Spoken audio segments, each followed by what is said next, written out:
So first on my screen, we have Director Mona Vijayker. If you would like to begin with the presentation. Sure. Thank you very much. I thank HWPL for inviting me. I thank Mr. Dilip Aminji for introducing me to this wonderful group. And I really, really sincerely appreciate your noble goals. I wish you all the best, and I wish all of us all the best in achieving this, because this is really the need of the hour today, to help bring peace and understanding in the world. So to begin with the first question, as I said, I am going to be using some slides, but I'm just going to give a very, very quick and brief overview of what I'm about to say, because it is, again, you did mention a little bit of this, that there's a spirit and within all. I would be going deeper into this. And so I would begin with, how is the spiritual world described in your scripture and what resides in the spiritual world? The spiritual world, according to Hindu philosophy, Hindu science and wisdom, and what we call Sanatana Dharma, is that this world that we are in today is itself the spiritual world. We are spiritual beings who are in experiencing human existence. Our body and mind is a veil of ignorance. And when that veil sheds, we should realize our godhood, our spirituality, which we don't know as we identify ourselves with this body and this mind. So now let me go to the slides and explain this to you. If I might please share my screen with you. I'm going to go straight to my slides. Oh, I'm sorry. Just first go to sharing my screen and then go to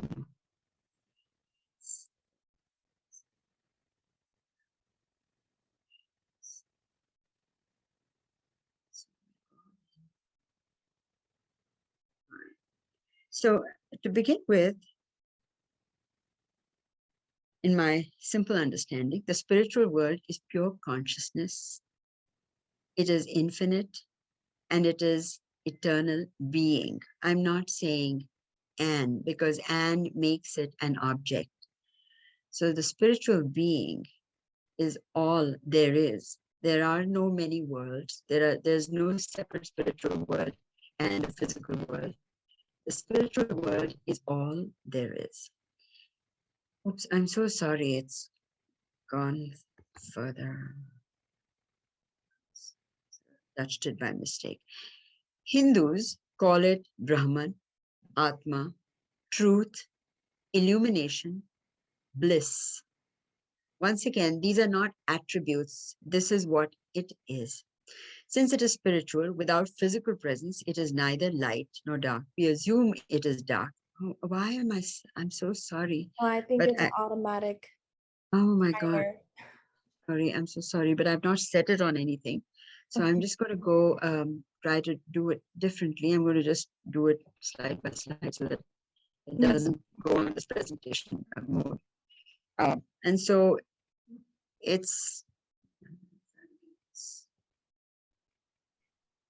so what we see here, I'm quickly going to go through it. So it's referred to as pure consciousness, infinite, eternal.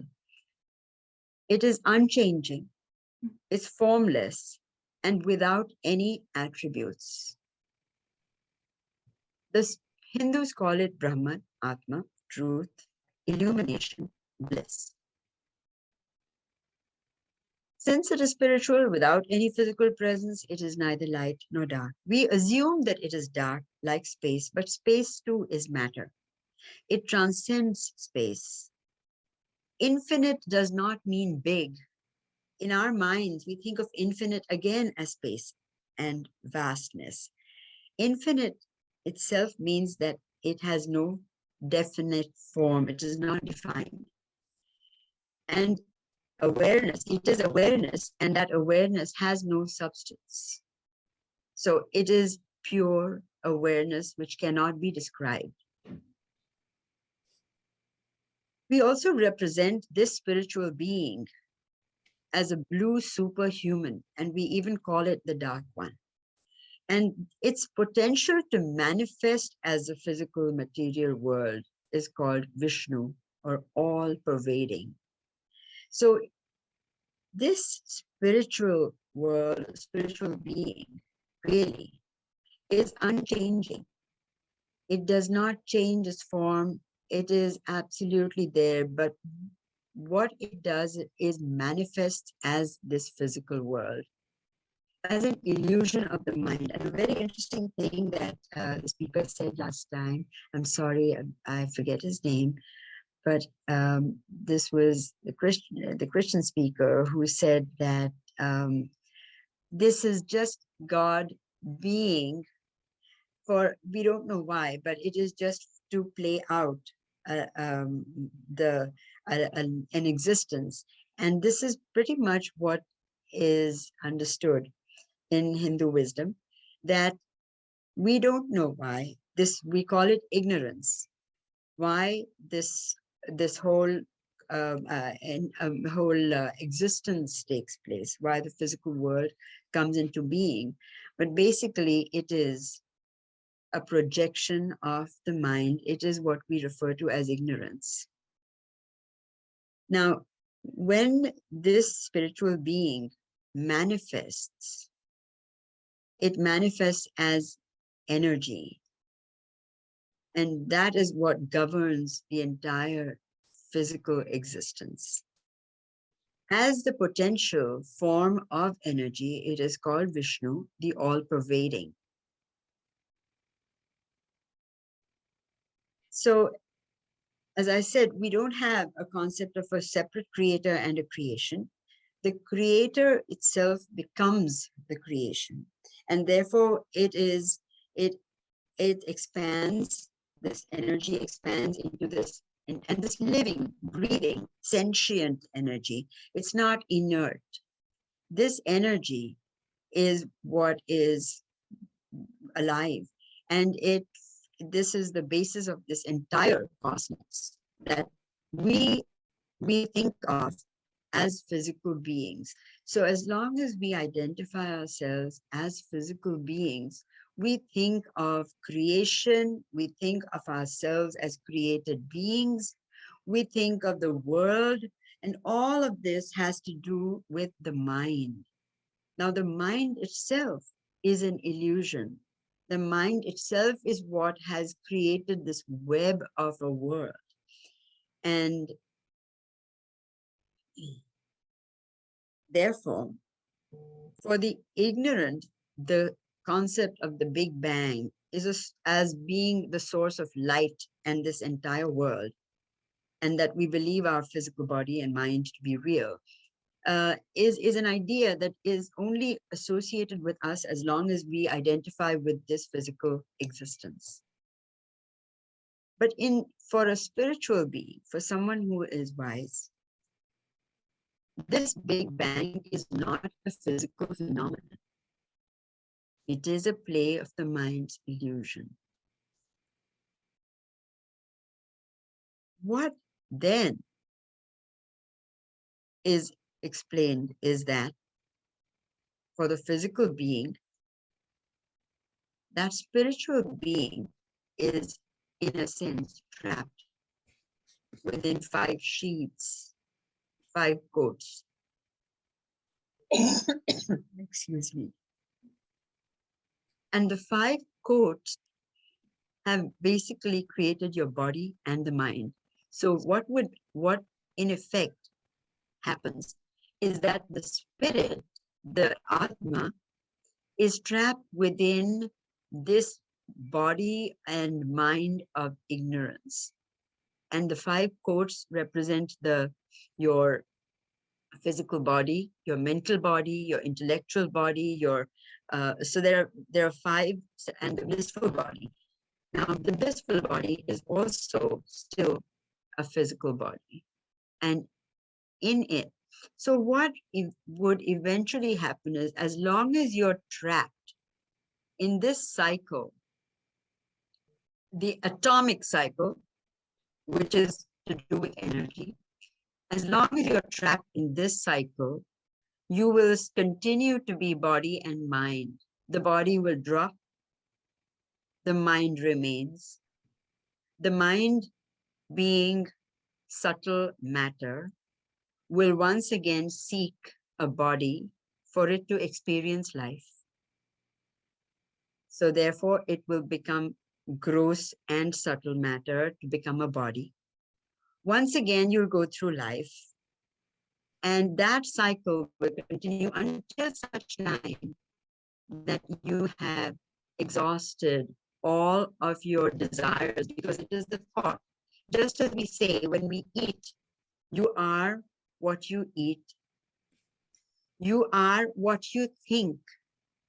So the thoughts are what then materialize into body. And therefore, we all know, according to E equals mc squared, energy and mass are interchangeable. The body and the body and mind are constantly interchanging. So this is where we get the idea of reincarnation.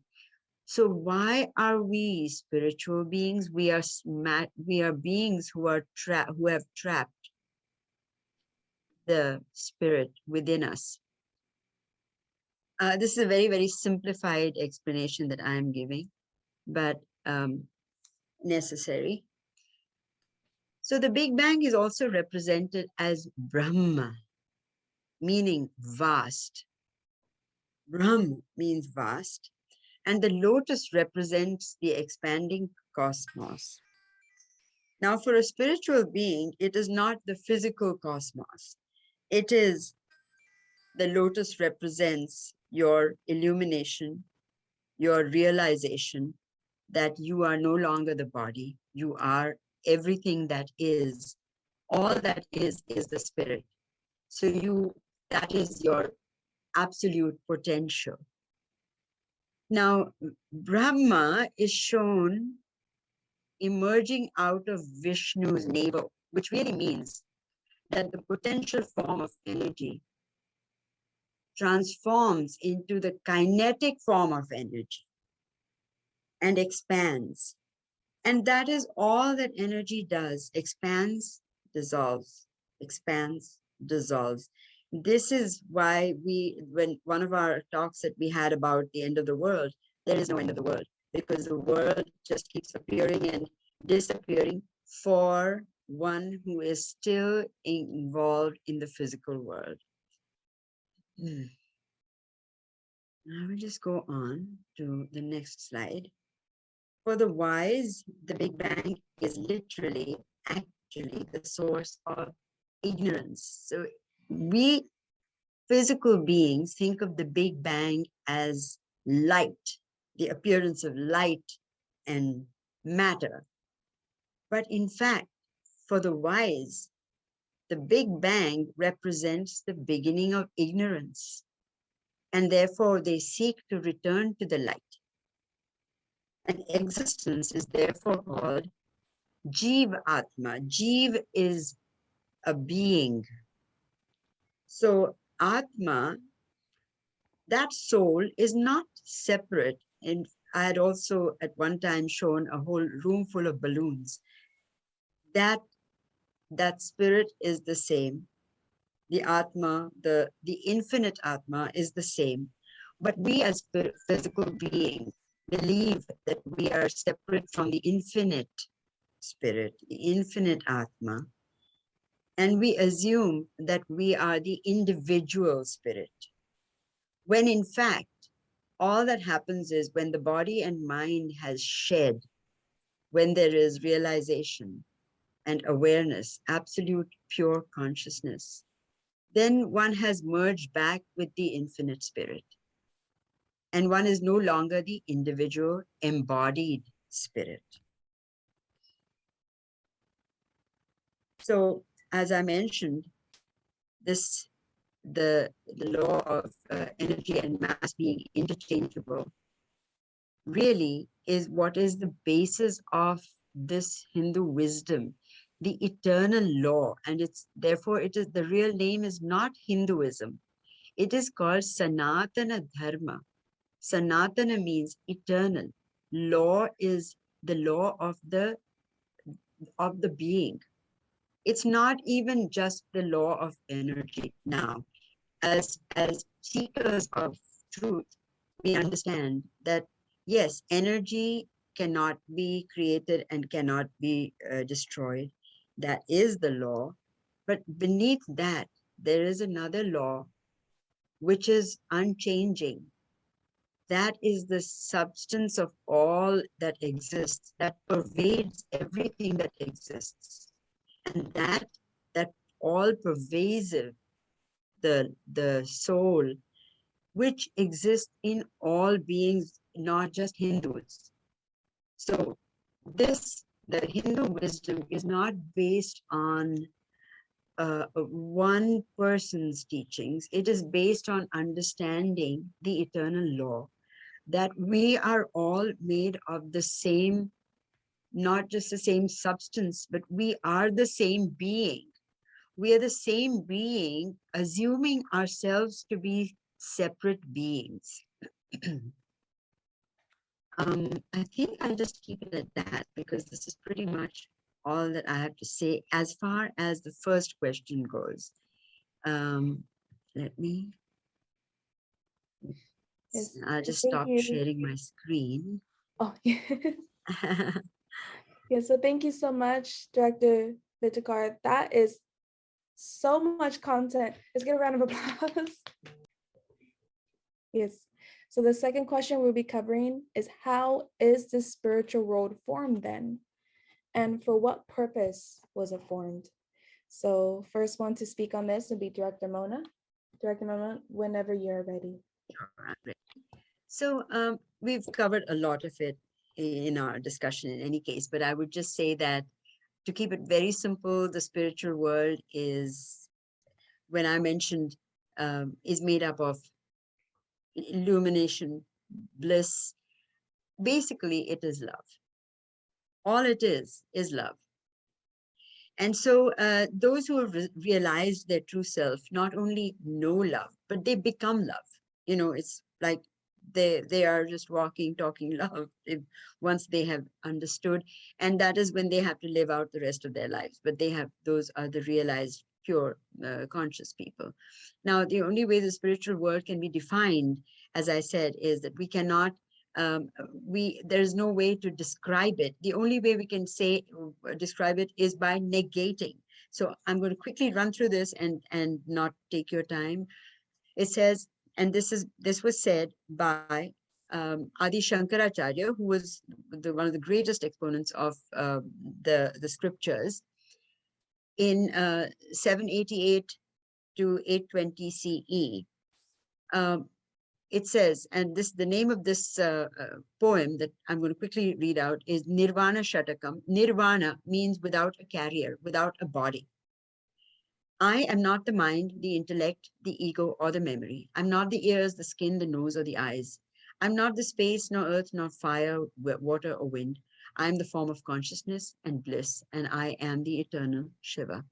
I'm not the breath, nor the five elements. I'm not matter, nor the five sheets of consciousness, nor am I speech, the hands, or the feet. I am the form of consciousness and bliss. I am the eternal Shiva. There is a Shiva basically means that which is not. There is no like or dislike in me, no greed or delusion. I know not pride or jealousy. I have no duty, no desire for wealth, lust, or liberation. I am the form of consciousness and bliss. I am the eternal Shiva. No virtue or vice, no pleasure or pain. I need no mantras, no pilgrimage, no scriptures or rituals. I'm not the experienced, nor the experience itself. I'm the form of consciousness and bliss. I am the eternal Shiva. You are the Shiva, the pure consciousness. You're not the body, nor mind, nor intellect, nor ego. You're not your thoughts or emotions or any of the attributes, but pure consciousness, unaffected by any experience. That's my answer.